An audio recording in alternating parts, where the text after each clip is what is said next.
কাকা আবার একটু এত কষ্ট হয়ে গেছে, একটু জল খেয়ে নিল। এই হলো রাধাকৃষ্ণ। দেখো বন্ধুরা, দেখো কত সুন্দর করে সাজিয়েছে রাধাকৃষ্ণ। তো এত লোক পুরো রাস্তা বন্ধ ছিল আমাদের। তো এই যে হচ্ছে রাধাকৃষ্ণ, দেখছো বন্ধুরা। তো দেখতে থাকো। তো দেখতে থাকো, আশা করি ভালো লাগবে। এইটা এই যে মন্দিরটা আসছে, মন্দিরের পেছনে আবার কীর্তন হচ্ছে, কীর্তনটাও আপনাদের দেখাবো সবাইকে। ভালো লাগলে অবশ্যই লাইক শেয়ার কমেন্ট অবশ্যই করবেন। ভিডিওটা আশা করি সবারই ভালো লাগবে।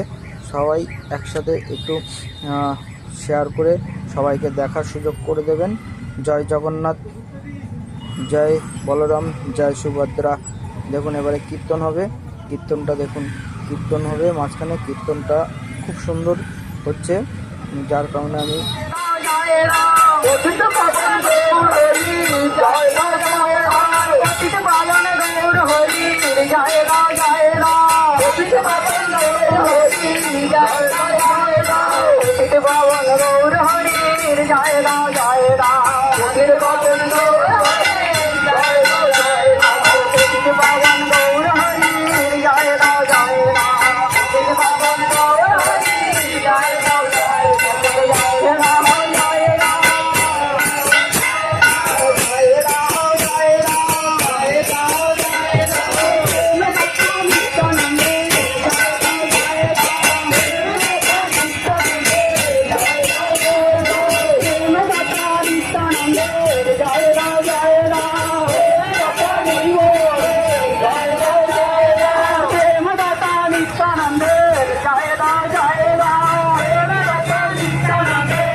এখান থেকে শুরু হচ্ছে রথের দড়ি।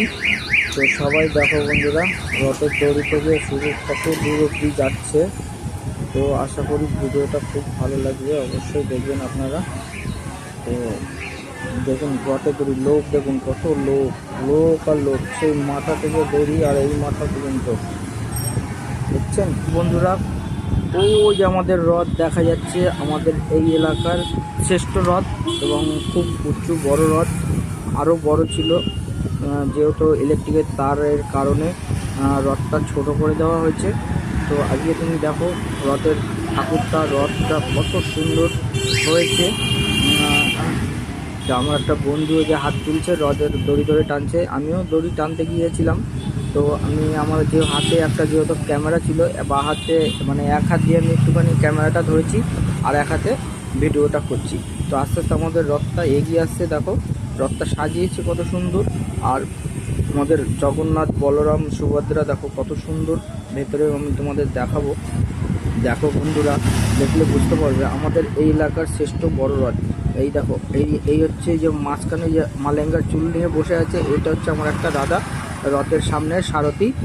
তিনটেই আমাদের পরিচয়। দেখো ওই যে বলরাম, সুভদ্র, জগন্নাথ, তিনজনেই বসে আছে, কত সুন্দর করে সাজিয়েছে দেখো, অমায়িক লাগছে। তো বন্ধুরা দেখতে থাকো। এই জায়গাটা আমি বলতে গেছিলাম জয় জগন্নাথ, কিন্তু আমি বলতে পারিনি মানুষের এত চাপে, যার কারণে আমি বলতেই পারলাম না কিছু।